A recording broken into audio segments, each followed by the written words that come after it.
नमस्ते दोस्तों, मैं हूं आपकी दोस्त प्रेम सीरवी और आज के इस वीडियो में हम रिव्यू करने वाले हैं Bhaskar medical college and general hospital की। इसमें कौन कौन से कोर्सेज अवेलेबल रहती हैं, फीस क्या रहती है, सीट्स इनटेक कितनी रहती हैं, इसके अलावा जो है हॉस्टल फैसिलिटीज़ कैसी रहती है, हॉस्टल की फ़ीस कैसी रहती है और साथ ही में हम लास्ट में बात करेंगे इनकी लास्ट ईयर की क्लोजिंग रैंक्स कितनी थी। तो वीडियो को एंड तक ज़रूर देखिएगा और अगर आप चैनल पर नए हैं तो जल्दी से जाइए और सब्सक्राइब कर लीजिए और बेल आइकन भी दबा दीजिए ताकि आपसे ऐसे ही और इम्पॉर्टेंट इंस्टीट्यूट्स के रिव्यूज़ मिस ना हो। चलिए बिना किसी देरी के शुरू करते हैं आज की ये वीडियो। तो सबसे पहले अगर हम बात करें Bhaskar medical college and general hospital की, तो इसमें इस्टेब्लिश हुआ 2005 में बाय जेबी एजुकेशनल सोसाइटी जो कि हैदराबाद में है। लोकेशन की बात करते हैं, ये मोइनाबाद हैदराबाद तेलंगाना में स्थित हैं और ये affiliated to Kaloji Narayana Rao university of health science यानी कि KNRUHS। ठीक है। और इसके अलावा ये recognised by national medical commission यानी कि NMC द्वारा रिकोनाइज्ड हैं। और MBBS इनटेक की बात करें तो 150 स्टूडेंट्स पर ईयर जो है यहाँ पे एडमिशन लेते हैं। ये इनटेक का इनका क्राइटेरिया है, 150 स्टूडेंट्स को लेते हैं। और टीचिंग हॉस्पिटल की बात करें तो 850 या प्लस बेडेड जो है वो भास्कर जनरल हॉस्पिटल में अवेलेबल हैं। इसके अलावा विजन की बात करें तो टू डिलीवर क्वालिटी मेडिकल जो है education and compassionate health care, ये जो है इनका विजन है। और इसके अलावा फैसिलिटीज़ की बात करते हैं, यहाँ पे मॉडर्न कैंपस आपको मिल जाएगा, हॉस्टल फैसिलिटीज़ मिल जाएगी, research lab, library and clinical training centres भी आपको अवेलेबल हो जाएंगे। इसके अलावा इनका मेन फोकस है rural health care, ethical practice and academic excellence, ये इनका मेन फोकस है। ठीक है, अब बात करते हैं कोर्स की। MBBS कोर्स की अगर हम बात करें तो ये 5.5 ईयर का कोर्स होता है प्लस 1 ईयर। इसमें जो है टोटल पूरा मिला के 5.5 ईयर्स का होगा। 4.5 ईयर का आपका जो है कोर्स होगा और उसके बाद में आपका 1 ईयर को आपको इंटर्नशिप प्रोवाइड की जाएगी। टोटल यहाँ पे 150 सीट्स इनटेक रहती है जैसा मैंने बताया।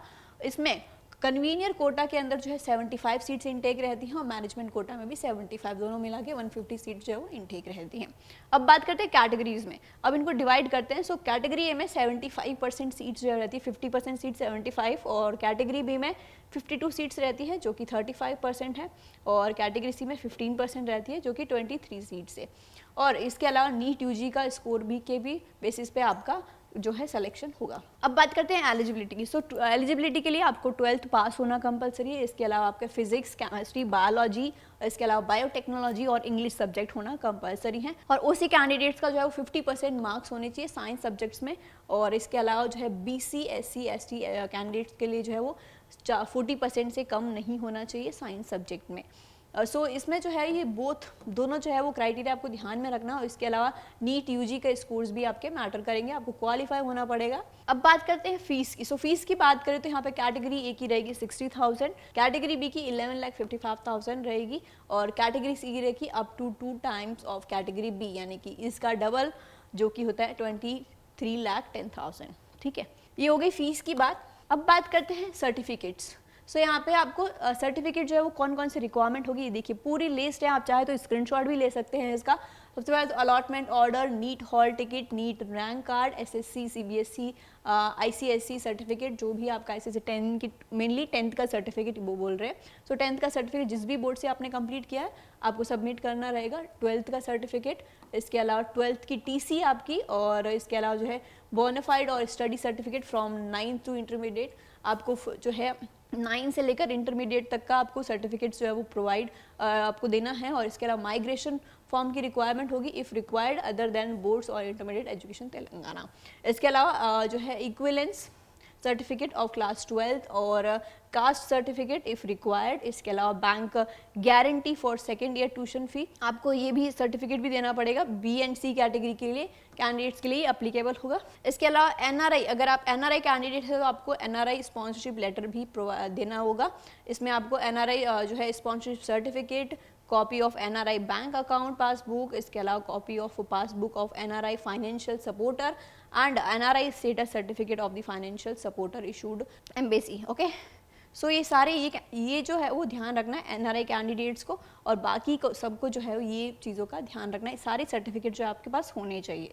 इसके अलावा आधार कॉपी स्टूडेंट की और फादर की, और इसके अलावा bond of genuinity of certificate and bond of discontinuation of course. इसके अलावा जो है bond of note involved in seat blocking, और इसके अलावा 2 sets of xerox copies about the mention. इसमें जो है फर्स्ट तो पासपोर्ट साइज फोटो 5 आपको चाहिएगी, और DD in favour of Bhaskar medical college payable at Hyderabad, इन दोनों का जेरोक्स चाहिएगा। और इसके अलावा the candidates are advise to have sufficient number of xerox copies of certificate for their future needs. आपके पास बहुत सारी जो है जेरोक्स जितनी भी नीड है, आपको सफिशिएंट नीड होनी चाहिए, तो आपको जेरोक्स भी करवा लेनी है। अब बात करते हैं रेजिडेंशियल फैसिलिटी की। यहाँ पे सेपरेट क्वार्टर्स आप प्रोवाइड किए जाते हैं अंडर ग्रेजुएट के लिए, under graduate MBBS boys girls के लिए हॉस्टल प्रोवाइड किए जाते हैं, PG hostel with mess facility, और स्टाफ क्वार्टर्स भी है फॉर फैकल्टी। इसके अलावा staff quarters for senior residents, यानी कि आपको सबके लिए, स्टाफ के लिए भी यहाँ पे फैसिलिटीज़ अवेलेबल हैं। Quarters for junior residents also and non teaching staffs also, उनके लिए भी यहाँ पे रेजिडेंशियल जो है प्रोवाइड की जाती हैं, और नर्सिंग हॉस्टल भी है। तो इतने सारे हॉस्टल्स यहाँ पे जो है आपको अकोमोडेशन प्रोवाइड किया जाएगा। अब बात करते हैं PG कोर्स की। PG कोर्स की अगर हम बात करें तो यहाँ पे देखिए 15 कोर्सेज यहाँ पे अवेलेबल हैं, MD जनरल मेडिसिन से लेकर MD फार्मासी तक, ये सारे 15 कोर्सेज यहाँ पे अवेलेबल हैं, और इनकी नंबर ऑफ सीट्स यहाँ पे दे रखी है। टोटल यहाँ पे 72 सीट्स इनटेक रहती हैं। अब मैं आपको बता देती हूँ इनकी क्लोजिंग रैंक क्या थी। लास्ट ईयर की क्लोजिंग रैंक की अगर हम बात करें, ये आप चार्ट आपको दिख रहा होगा। यहाँ पे भास्कर मेडिकल कॉलेज जो कि यंकापल्ली मोइनाबाद में डिस्ट्रिक्ट में है, उसकी देखिए उसी के लिए जो है मेल कैंडिडेट की क्लोजिंग रैंक थी 1,16,933, और फीमेल की थी 1,15,416। BCA कैटेगरी की बात करें तो मेल की नहीं थी, और फीमेल में थी 2,83,790 ये क्लोजिंग रैंक थी। और BCB की बात करें तो यहाँ पे थी 1,70,889 मेल की, और फीमेल की थी 1,68,822। BCC की बात करें तो यहाँ पे दोनों में ही सीट्स नहीं थी। और इसके अलावा जो है BCD की बात करें तो यहाँ पे थी 1,20,885, और फीमेल की थी 1,35,465।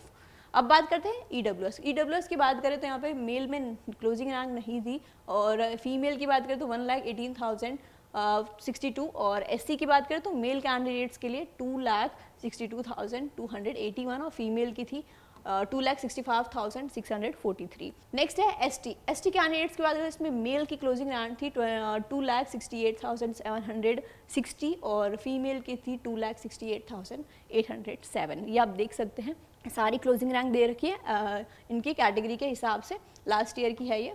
अभी आपको सारी डिटेल्स पता चल गई होगी। अगर आपको यहाँ पे एडमिशन लेना है, एडमिशन से रिलेटेड अगर आपको कोई भी गाइडेंस चाहिए तो आप हमसे कांटेक्ट कर सकते हैं स्क्रीन पे दिए गए नंबर पे। और अगर आपको ये वीडियो पसंद आई हो तो इसे प्लीज़ लाइक करें और अपने दोस्तों के साथ ज़रूर शेयर करें, और EDU9 हिंदी को सब्सक्राइब करना बिल्कुल भी ना भूलें। चलिए मिलती हूँ मैं आपसे नेक्स्ट वीडियो में। बहुत बहुत धन्यवाद।